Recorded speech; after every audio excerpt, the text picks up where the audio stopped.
The Battle of Talikota, fought on January 26, 1565, was a defining conflict that reshaped the political landscape of South India. This monumental clash pitted the mighty Vijayanagara Empire against a coalition of the Deccan Sultanates. The battle marked the end of the Vijayanagara Empire's dominance and the beginning of a new era in the region's history. To fully appreciate the significance of the Battle of Talikota, it is essential to understand the historical context, the events leading up to the battle, the strategies employed by both sides, and the aftermath of the conflict. Over 2 centuries, the empire had grown to encompass a vast territory, extending from the Krishna River in the north to the Indian Ocean in the south.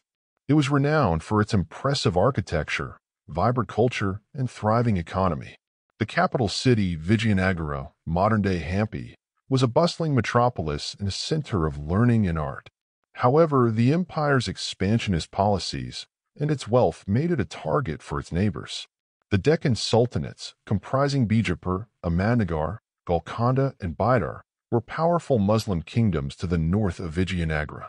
Despite their common faith, these sultanates were often embroiled in conflicts with each other and with the Vijayanagara Empire. By the mid-16th century, the balance of power in the region was precarious.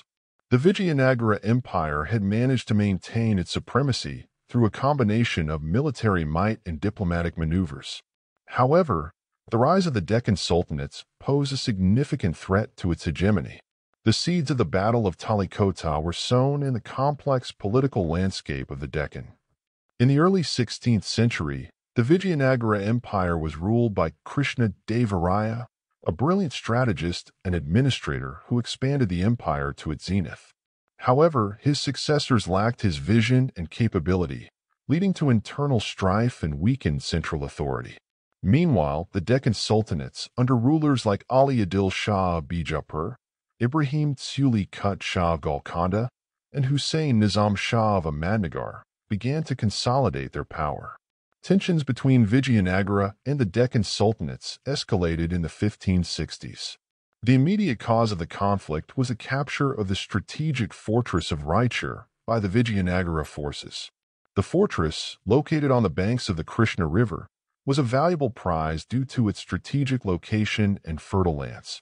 Its capture by the Vijayanagara forces under Ramaraya, the regent and de facto ruler of the empire, was a direct challenge to the Deccan Sultanates. Ramaraya's aggressive policies and his attempts to interfere in the affairs of the sultanates further inflamed tensions. The Deccan Sultanates, recognizing the common threat posed by Vijayanagara, set aside their differences and formed a grand alliance. This coalition included Ali Adil Shah of Bijapur, Ibrahim Tsuli Kut Shah of Golconda, Hussein Nizam Shah of Ahmednagar, and Ali Barad Shah of Bidar. The alliance was unprecedented, as these sultanates had a history of enmity and rivalry. However, the existential threat posed by Vijayanagara compelled them to unite. The combined forces of the sultanates, numbering around 100,000 troops, gathered near the village of Talikota, close to the Krishna River. On the Vijayanagara side, Ramaraya, despite being in his 70s, led the imperial forces. He had a seasoned army well-equipped and battle-hardened, comprising around 120,000 soldiers, including infantry, cavalry, and war elephants. Ramaraya was confident of his forces and relied on his experience and the formidable defenses of his capital. However, his overconfidence and underestimation of the alliance's cohesion would prove to be his undoing. The battle commenced on January 26, 1565, with both armies arrayed in full force. The Deccan Sultanates employed a mix of traditional and modern military tactics, including the use of artillery, which played a crucial role in the battle. The initial phase saw fierce fighting, with neither side gaining a decisive advantage.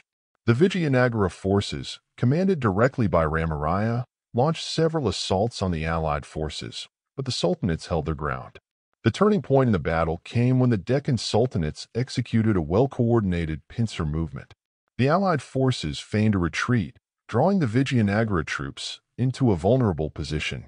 At this critical juncture, 2 key Vijayanagara commanders, who were secretly in league with the Sultanates, betrayed Ramaraya. This betrayal caused confusion and panic within the Vijayanagara ranks. The Sultanate forces, exploiting the chaos, launched a devastating counterattack. Ramaraya, attempting to rally his troops, was captured and beheaded by the Sultanate forces. His death demoralized the Vijayanagara army, leading to a complete rout. The victorious Sultanate forces then turned their attention to Vijayanagara city.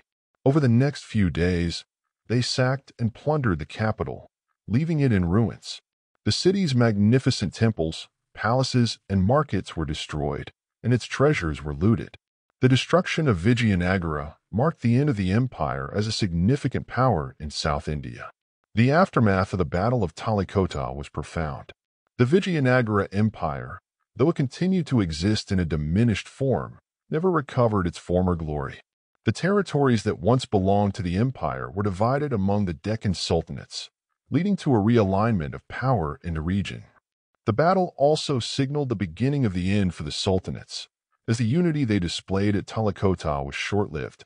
Internal conflicts and external pressures, particularly from the Mughal Empire, eventually led to their decline.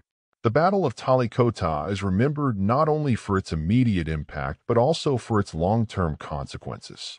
It underscored the volatility and fragility of alliances based on expedience rather than shared interests or values. It also highlighted the devastating effects of betrayal and overconfidence in military strategy. The battle's legacy is evident in the ruins of Vijayanagara, a UNESCO World Heritage Site, which stands as a poignant reminder of the empire's past grandeur and its sudden, tragic fall. In conclusion, the Battle of Talikota was a watershed moment in the history of South India. It brought an end to the dominance of the Vijayanagara Empire and reshaped the political landscape of the Deccan region.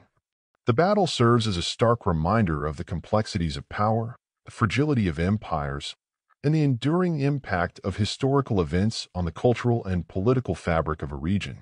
The story of Talikota, with its dramatic shifts and profound consequences, continues to captivate historians and laypersons alike, offering lessons on the nature of conflict, alliance, and impermanence of human achievements.